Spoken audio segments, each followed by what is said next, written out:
So we are solving October 21 paper 4-2, question number 1. Okay, so we're given pseudocode here and we're supposed to write the Python code for this first of all. And then in the second part, they are asking us to convert this into an iterative function because this is a recursive function. We can clearly see the same function being called here. Okay, here we go then. So first of all, they're saying div returns the integer value and it would give the value 6. You have to write code to declare the function unknown. Okay, so this is very simple. We just have to convert this into Python. So there are two parameters, x and y, no by val or by ref in Python. So if x is less than y, then output is print and we'll do x plus y. Okay, so x is an integer and y is also an integer. So we are going to sum these two values and then we are going to return unknown x plus 1 comma y times 2 like this.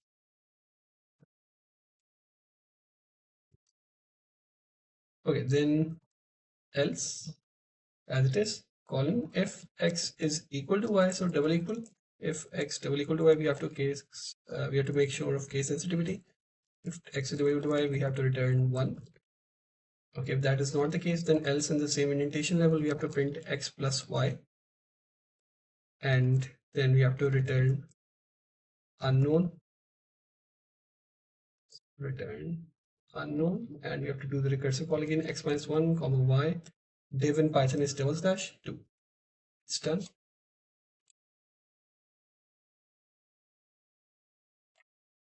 So it shouldn't be a double. Okay, that's fine. We can get rid of this bracket. All right. This is the first part. Then in the second part, they're saying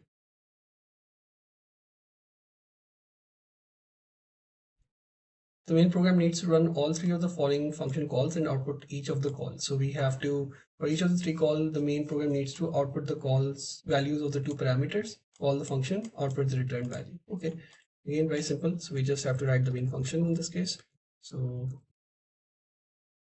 main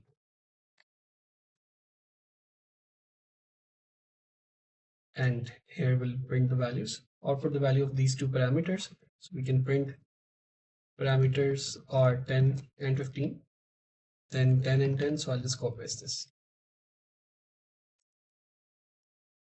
So we have 15 and 10, then we have 10 and 10. Yep.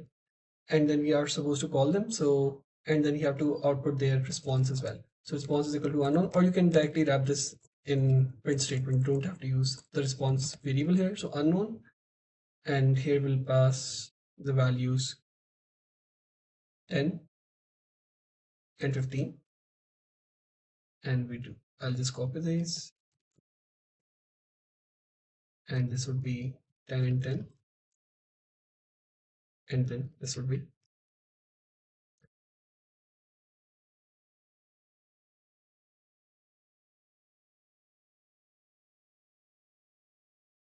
15 and 10.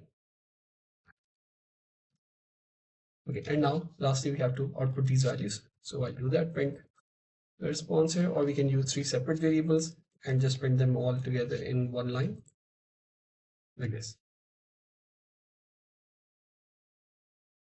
Okay, so this is done, and then we are supposed to run this and then find the output. Okay, so this would be the output. We just got rid of the brackets. So 25, 26, 27, 29, and then we have 32, and then 1, and then all of this. Okay, so this is fine. Then we move on, and we have to take a screenshot. So we have to use snipping tool. We have to take a screenshot of the output, and it should, all of this should be visible. And then we paste this in the evidence.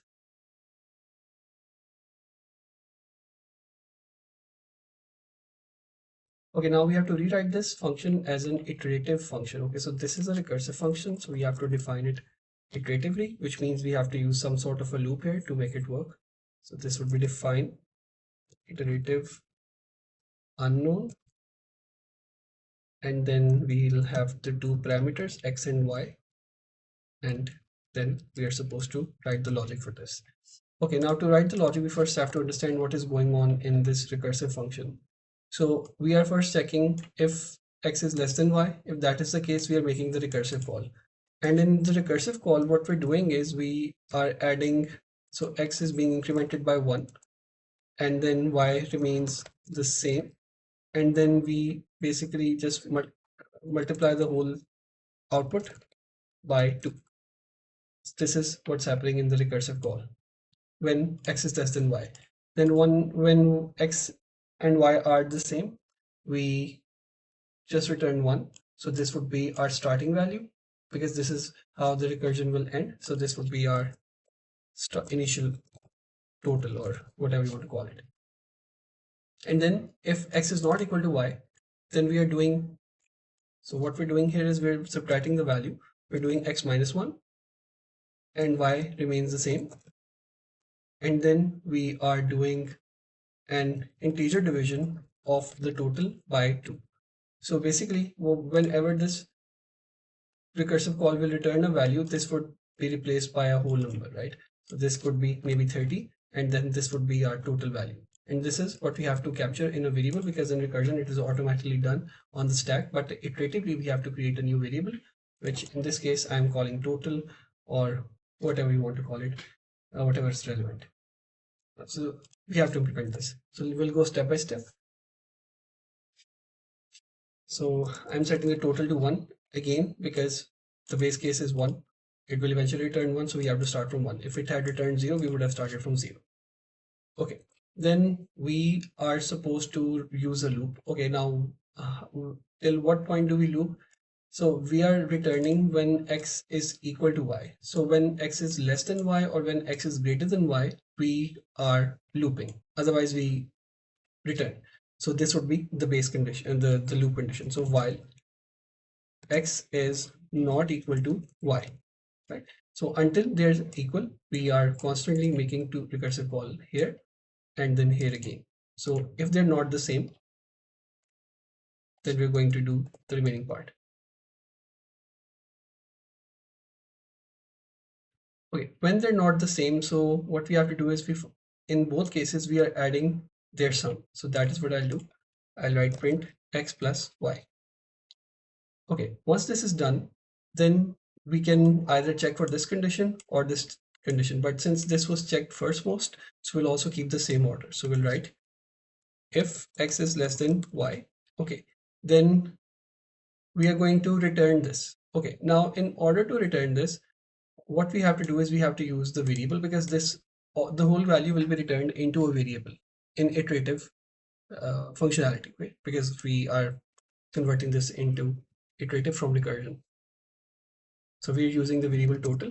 So total is equal to, okay, now what do we do here? So this whole thing will be replaced by a total value. And that is what I'm doing here. So total would be updated every time by times 2.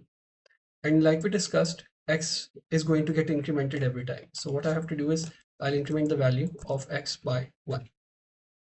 Okay, if that is not the case, if x is less than y, not less than y, then we are again printing the value which we have already done once. Or if you don't want to do it this way, you want to keep it very similar to the recursive call, so you can do it this way as well. You can paste it twice. Totally up to you. In fact, let's keep it that way to avoid any confusion. Okay, so when we do this, then we are again making the recursive call. So this whole thing will be replaced by total, because every time it will be updating on and on. And then meanwhile, the value of x is decremented by 1. So I'll do that first. X is equal to x minus equal to 1. And then we are doing total is equal to total. And then we're doing integer division by 2. So that is the idea of this question. And then once all of this is done, outside the loop, we are going to return the value of total, because we eventually have to return the value as we discussed, like this, all of this would be replaced by total. So once the conditions end or the loop ends, we have to return the value of total. And this is the complete program. Then in the next part, they're saying, okay, so the iterative part is done. Let's get rid of this. Okay, now we have to repeat the same thing, but for this time we have to call it the iterative unknown, and I believe it's for the same values. Yes, with the same parameters. So I'll just copy this, I'll paste it here, and instead of unknown, we'll call it iterative unknown, iterative unknown, iterative unknown, iterative unknown. And then we have to test it, and then we have to take a screenshot of it. Match perfectly, right? So this is how it's supposed to be if you actually convert them correctly. So the output would be the same for both of them. Take one or more screenshot to output both of the functions. Okay, we have done this. So question one is done.